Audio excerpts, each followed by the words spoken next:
오늘 히브리서 1장 1절에서 4절까지의 말씀으로 함께 은혜 나누도록 하겠습니다. 코로나 이후에는 교회 식당에서 식사를 할 수가 없었는데 2, 3년 만에 다시 교회에서 국수를 먹는데 얼마나 감격이 있었는지 모르겠습니다. 이제 코로나 이전의 환경으로 조금씩 회복하는 모습을 보고 있는데요. 이것이 정말 하나님 앞에 감사의 기도 제목이 되시길 바라겠습니다. 어느 날 인터넷에서 글을 찾아보니 이런 말이 있었습니다. 인생은 BCD다. 이 말이 어떤 말인가 싶어서 인터넷에 찾아보니 이 말은 프랑스 철학자 장폴 사르트르라는 사람이 영어 단어 중에 앞글자 B, C, D를 따와서 한 말이었다고 합니다. 이 말의 뜻은 알파벳 B와 D 사이에 C가 있는 것처럼 우리는 태어나서 죽는 순간까지 끊임없이 선택하며 살아간다라는 말을 한 것이라고 합니다. 그렇습니다. 우리는 인생을 살아가다 보면 끊임없는 선택의 순간을 맞이하게 됩니다. 선택에 대한 간단한 예로는 아침에 일어나 따뜻한 커피를 한 잔 마시며 시작할 것인지 아니면 시원한 물 한 잔을 마실 것인지 고민하는 것도 선택의 모습입니다. 또 다른 예로는 횡단보도를 건널 때 깜빡이는 신호를 보고 온 힘을 다해 전력 질주로 건널 것인지 아니면 신호를 기다렸다가 다음 신호에 건널 것인지 선택하는 것도 또 다른 선택의 모습이라고 할 수 있습니다. 이렇게 우리는 잠에서 깨게 되어 수많은 선택지 앞에서 선택을 하며 살아가게 됩니다. 이 땅을 살아가면서 우리는 수많은 선택을 해야 하는데 그 중에서 우리가 가장 먼저 선택해야 하는 것이 무엇일까요? 이 질문의 답을 미뤄두고 잠시 다른 이야기를 또 하나 시작하도록 하겠습니다. 말씀을 전하는 중에 죄송하지만 저의 이야기를 잠시 드리면 제 성격이 무언가 하나 선택하는 것에 굉장히 어려워합니다.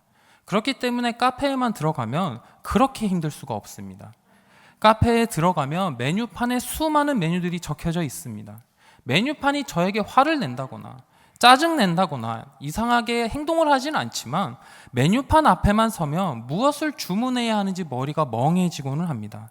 그러다가 같이 카페에 간 사람들이 메뉴를 하나 둘 고르고 저의 차례가 오게 된다면 이미 저의 등에는 땀이 한 바가지가 쏟아져 있는 상황이 당도하기도 합니다. 저처럼 선택을 잘 못하는 사람들은 메뉴가 많은 카페나 식당에 가면 선택을 바로바로 하지 못해서 많은 어려움을 겪곤 합니다. 이렇게 선택을 잘 하지 못하는 사람도 반드시 선택을 해야 하는 것이 있습니다. 우리가 이 세상을 살아가면서 반드시 선택해야 하는 것이 무엇일까요? 이 두 질문의 답은 바로 예수 그리스도입니다. 우리는 하나님의 백성이며 예수님의 제자로 이 땅에 살아갈 때 우리의 구원자 되시고 우리와 늘 항상 함께 하시는 예수 그리스도만을 선택해야 할 줄로 믿습니다. 우리는 늘 항상 예수 그리스도와 함께하는 삶을 선택해야 합니다. 그런데 요즘 참으로 예수님만을 바라보며 선택하는 삶을 살기가 쉽지는 않은 것 같습니다. 코로나 시기를 겪으면서 수많은 사람들이 교회를 적으로 보기 시작했습니다. 코로나 초기에 제가 한번 말씀드린 적이 있었는데 다른 교회 사역자분들의 얘기를 들어보니 어느 날 초등학생 친구 한 명이 교회에 못 나오겠다라는 이야기를 했다고 합니다. 그래서 그 사역자분이 그 아이와 연락이 닿아서 왜 그런 말을 하니? 라고 물어보니 그 초등학생 친구가 하는 말이 애들이랑 같이 있는데 교회에 다닌다는 이야기를 듣고 난 뒤에 애들이 쟤 때문에 우리나라에 코로나가 퍼지게 되었어 라는 말을 하며 왕따 아니 왕따를 당하게 되자 교회에 나오지 못하겠다는 이야기를 들은 적도 있다고 합니다. 이뿐 아닙니다. 우리는 교회가 세상을 향해 많은 봉사를 하고 긍정적인 측면이 있다는 사실을 잘 알고 있지만 언론에서는 정말 우리 교회가 열심히 하고 있는 것들, 긍정적인 것들은 기사로 내보내기보다 교회가 부정적인 측면, 잘못된 부분들이 있다라며 기사를 쏟아내고 있습니다. 상황이 이러하다 보니 그리스도인으로 살아갈 때 세상에서 바라보는 눈총이 예전과는 다른 모습들을 그리고 다른 시대를 살아가게 되는 것 같습니다. 하나님을 믿고 전하는 것이 쉽지 않은 시대를 살아가고 있는 현실이지만 우리들이 그럼에도 불구하고 우리는 예수님과 함께 살아가는 삶을 선택해야 합니다. 제가 말씀을 시작하고 나서 우리는 예수 그리스도와 함께하는 삶을 살아야 한다는 말씀을 계속 전하고 있는데요. 우리가 예수님을 선택하고자 한다면 우리가 가장 먼저 해야 할 것이 있습니다. 그것은 바로 예수님을 제대로 정확하게 알아야 한다는 것입니다. 우리가 성경을 통해서 예수님을 제대로 알아야 깨닫게 되는 것이고요. 우리가 제대로 깨달아야 믿어지게 되는 것이기 때문입니다. 우리는 예수님을 선택해야 합니다 라는 마음을 굳게 먹는다고 한들, 만약 예수님이 제대로 어떠한 분이신지 알지 못한다면 우리의 선택과 믿음은 점점 무너져 내릴 수밖에 없습니다. 그리고 우리가 이 땅에 살아갈 때 무언가 우리 인생에서 탁 걸리게 된다면 예수님을 향한 우리의 믿음은 모래성과 같이 무너질 수밖에 없습니다. 그렇기에 우리가 예수님을 선택하며 예수님을 따르는 삶을 살아가기 위해서는 예수님이 어떠한 분이신지에 대해서 정확하게 알아야 합니다. 예수님이 어떤 분인지 다루는 신학을 기독론이라고 합니다. 기독론의 명확한 내용은 우리가 오늘 함께 읽은 이 히브리서에 자세히 나와 있습니다. 이 히브리서의 배경에 대해서 잠시 나누면, 이 히브리서의 내용은 예수님이 누구신지에 대해서 나타나 있는 설교문입니다. 그러나 이 히브리서가 쓰여질 때는 편지 형식으로 쓰여진 말씀입니다. 히브리서의 저자는 바나바가 썼을 것이다, 아볼로가 썼을 것이다 라며 수많은 추측들을 하지만 이 히브리서 내에서 저자가 누구인지는 정확하게 나타나 있지 않습니다. 그렇기 때문에 많은 사람들이 바울이 쓰지 않았을까라며 또다시 추측을 하기도 하지만, 바울의 서신들은 말씀을 시작하기 전에 보내는 사람이 바울이라는 것을 명확하게 밝힙니다. 그러나 히브리서의 시작 부분에서는 바울이 썼다고 하는 기록이 없기 때문에 이 히브리서의 저자가 누군지에 대해서 수많은 사람들이 의문을 가졌는데, 이때 오리겐이라고 하는 교부는 히브리서의 저자가 누구인가라는 질문에 이렇게 대답을 했다고 합니다. 히브리서의 저자는 오직 하나님만이 아십니다. 이 히브리서의 저자가 누구인지에 대해서는 하나님만 아실 뿐이고 우리는 알 수 없습니다. 이 히브리서의 저자가 확실하게 알 수 없기 때문에 정경으로 들어오는 과정이 정말 험난했다고 합니다. 그럼에도 불구하고 이 히브리서가 정경으로 인정받은 것은 이 히브리서 안에는 정말 귀한 말씀들이 담겨져 있기 때문입니다. 이 히브리서가 기록될 당시가 주 60년에서 100년 사이에 쓰여진 것으로 보고 있습니다. 이 히브리서의 수신자는 그리스도인이 된 유대인들을 향하여 하신 말씀입니다. 이 당시 그리스도인들에게는 엄청난 박해가 있던 시기입니다. 이 당시 그리스도인들이 당했던 박해를 살펴보면 예수님을 믿었다는 이유 하나만으로 잔인하게 처형당하고, 그리고 그 처형당한 사람들의 시신을 밤에 태워서 등불 대신 밝혔다는 기록이 있을 정도로 이 당시에 예수님을 믿는다는 그 이유 하나만으로도 큰 고난을 당하던 시기였다고 합니다. 게다가 이 당시에는요, 로마 사람들만 그리스도인들을 박해하던 시기가 아니었습니다. 유대교에 속한 유대인들이 이제 유대교를 버리고 예수님을 믿게 되자 기존의 유대인들이 예수님을 믿게 되었다는 이유로 그리스도인들을 핍박하였다고 합니다. 그리스도인들은 로마 사람들에게 핍박당하는 것도 서러운데 같은 형제들에게도 예수님을 믿는다는 그 이유로 핍박과 어려움을 겪는 상황이었습니다. 몹시 힘든 상황 가운데 이 당시 그리스도인들은 섬기는 일에 지쳐 있었습니다. 하나님께 예배 드릴 때 어떠한 감격도 없었습니다. 의무적으로 예배를 드렸습니다. 이뿐만 아니라 하나님의 말씀을 읽을 때도 어떠한 감격도 없이 그저 한 권의 책처럼 읽게 되었습니다. 그리스도인들이 세상을 향해 한창 영적 정쟁에서 치열하게 싸워가며 하나님을 세상에 나타내야 했지만 그렇게 하지 못하고 영적 침체기에 빠져 시들어져 있었습니다. 그리스도인들은 기도의 생활에 지쳤고 예수님을 향한 첫사랑을 회복하지 못한 채 있었습니다. 그래서 히브리서 12장 12절의 말씀을 보니 그러므로 피곤한 손과 연약한 무릎을 일으켜 세우고 라는 말씀이 나옵니다. 피곤한 손과 연약한 무릎을 세우라는 말씀은 이미 그리스도인들의 손은 피곤하여졌고 무릎은 연약하여져서 기도하지 못하고 지친 상황이었다는 것을 나타내는 말씀입니다. 게다가 히브리서 10장 25절의 말씀을 보면 모이기를 패하는 어떤 사람들의 습관과 같이 하지 말고라고 나와 있습니다. 모이기를 패하지 말라는 말씀인데 이 말을 잘 살펴보면 이 당시 그리스도인들은 이미 모이기를 패하고 있었다는 말입니다.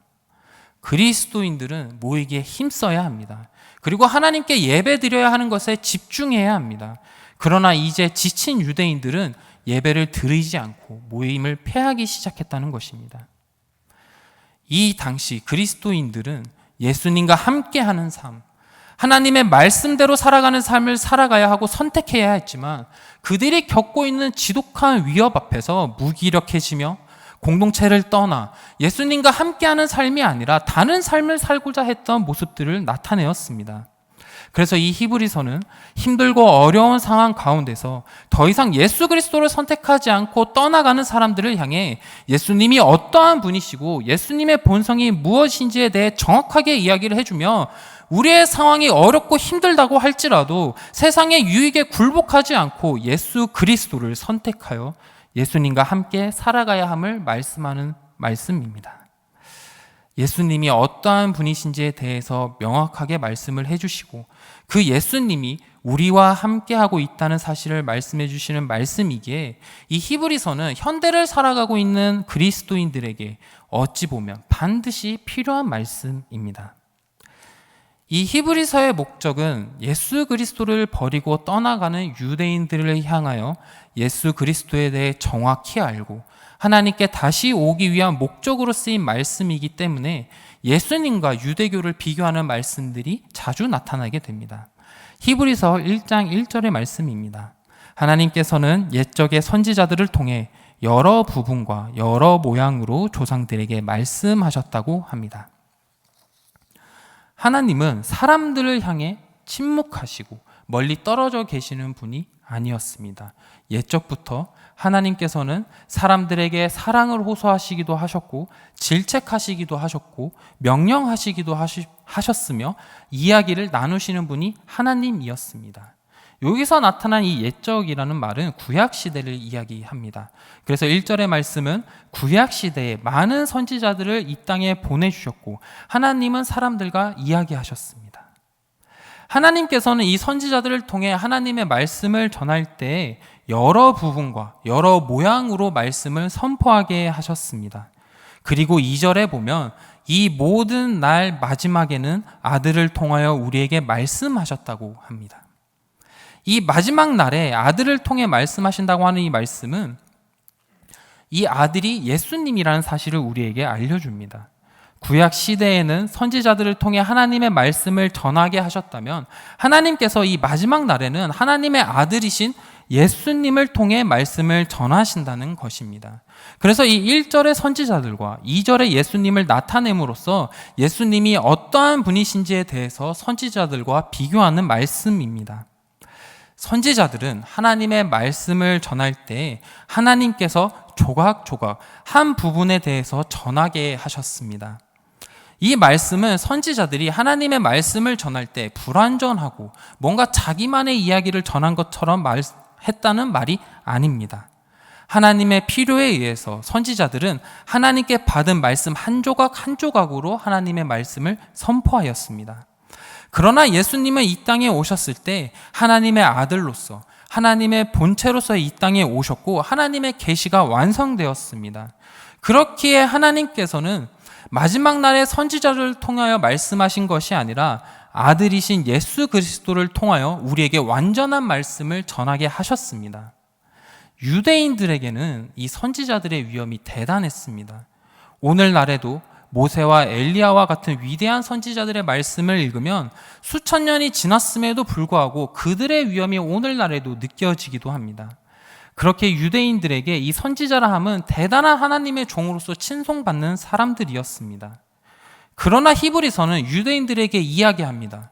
너희가 칭송하고 높게 보는 선지자들보다 더 위대하고 대단한 분이 바로 예수님이다 라는 사실을 이야기하는 것입니다.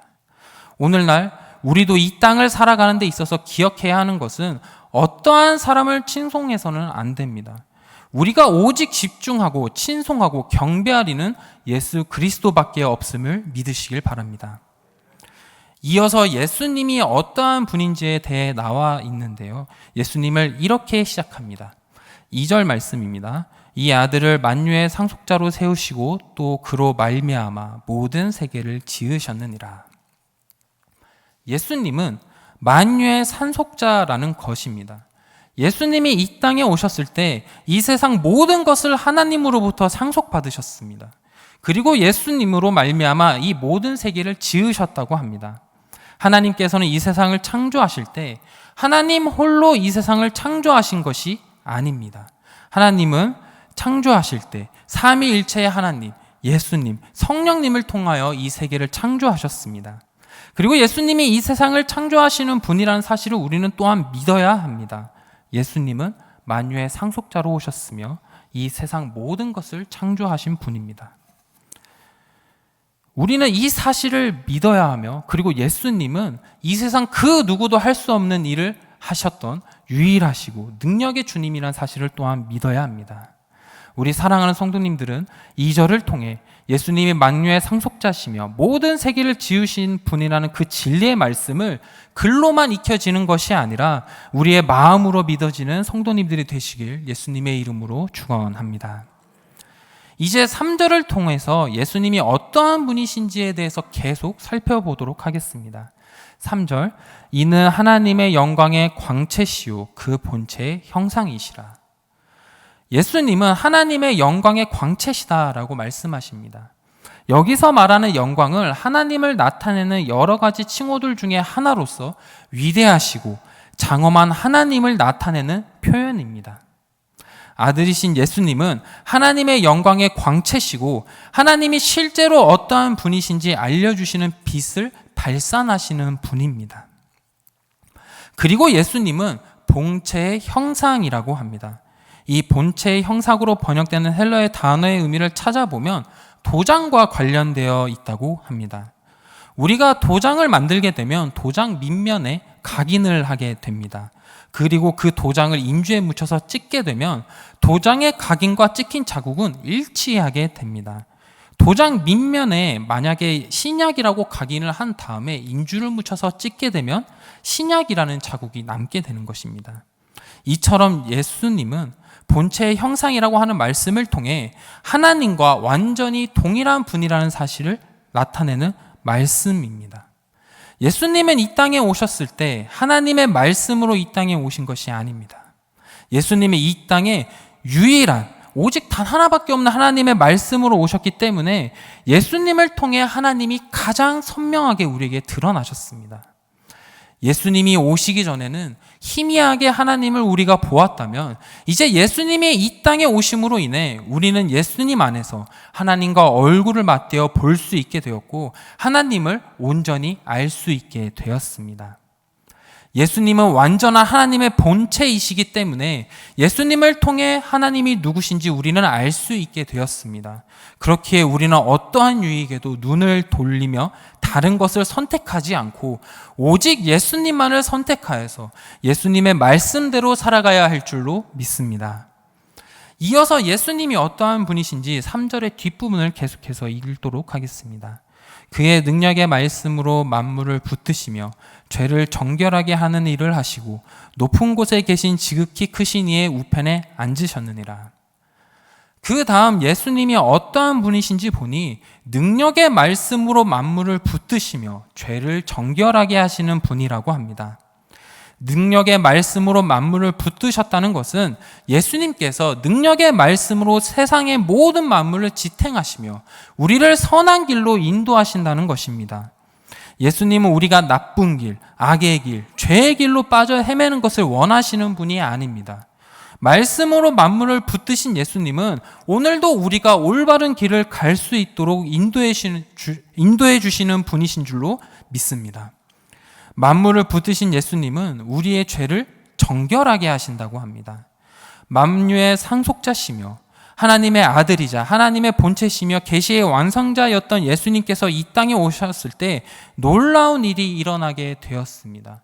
그 일이 무엇이었냐면 바로 예수님이 십자가에 매달리신 사건입니다.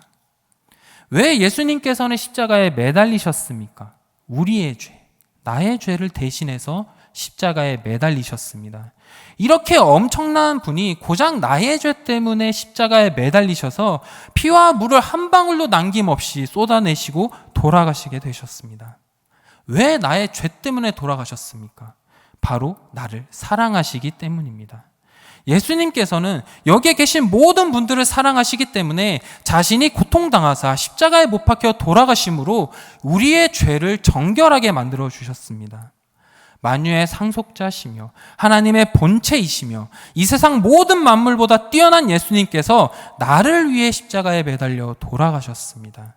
그리고 우리는 예수님을 믿으면 구원을 얻을 수 있는 복음을 선물로 받게 된 것입니다. 예수님은 이 모든 일을 하시고 지극히 크신 이의 우편에 앉으셨다고 합니다. 우편은 가장 높은 곳, 권위가 있는 곳입니다. 예수님은 지극히 크신 이의 우편에 앉으실 때 4절에서와 같이 천사보다 훨씬 뛰어나시며 천사들보다 더욱 아름다운 이름을 기업으로 얻으신다고 합니다. 4절에서 예수님은 천사들보다 더욱 아름다운 이름을 기업으로 얻으시는 뛰어난 분이라고 우리에게 또한 말씀해 주십니다. 천사는 하나님의 메시지를 전달해 주는 존재입니다. 그런데 이 당시 유대인들은 천사는 하나님과 동등한 것으로 생각을 해서 천사를 통해 하나님을 만날 수 있고, 그리고 어떤 사람들은 심지어 천사들을 숭배하며 찬양하기도 했다고 합니다.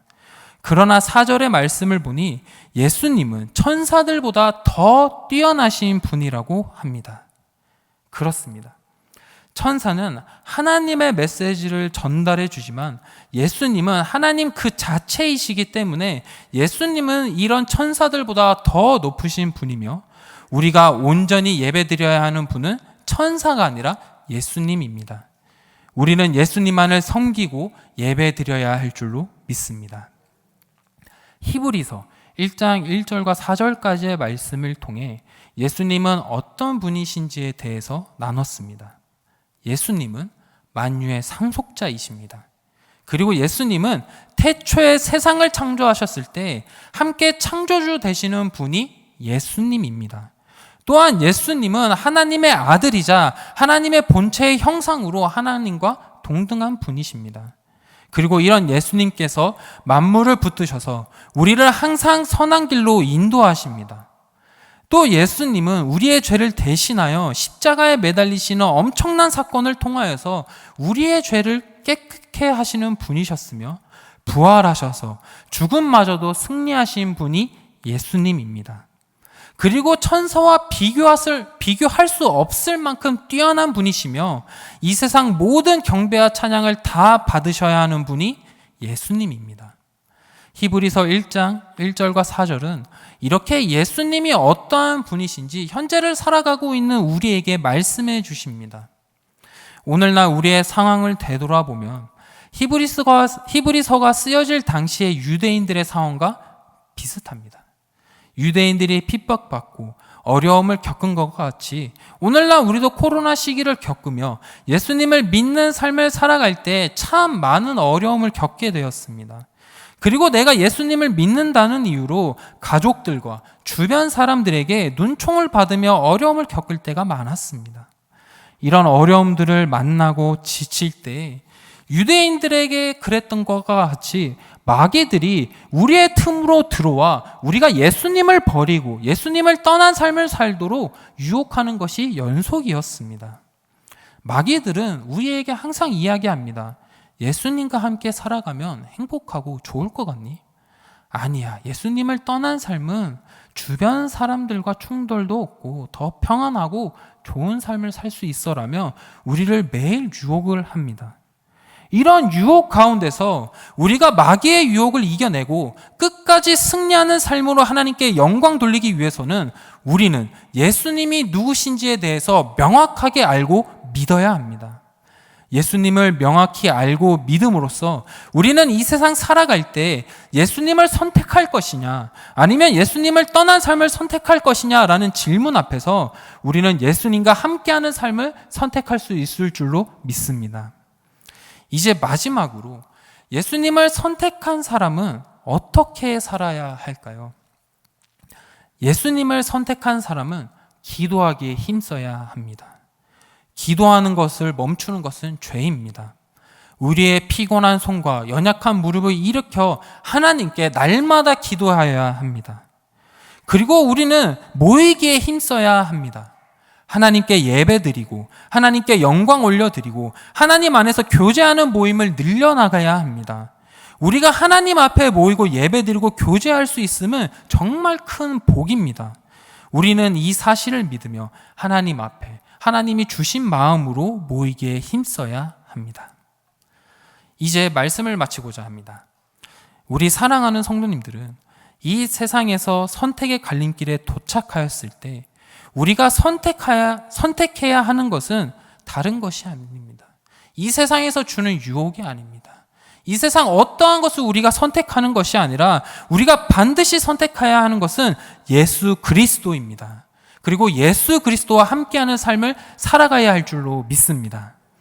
예수님은 이 세상 무엇보다 탁월하시며 하나님의 아들이자 하나님의 본체시라는 사실을 믿으며 우리가 하나님께 불림받아 올라갈 때까지 굳건한 믿음으로 승리하시는 성도님들 한 분 한 분들이 되시길 예수님의 이름으로 축원합니다.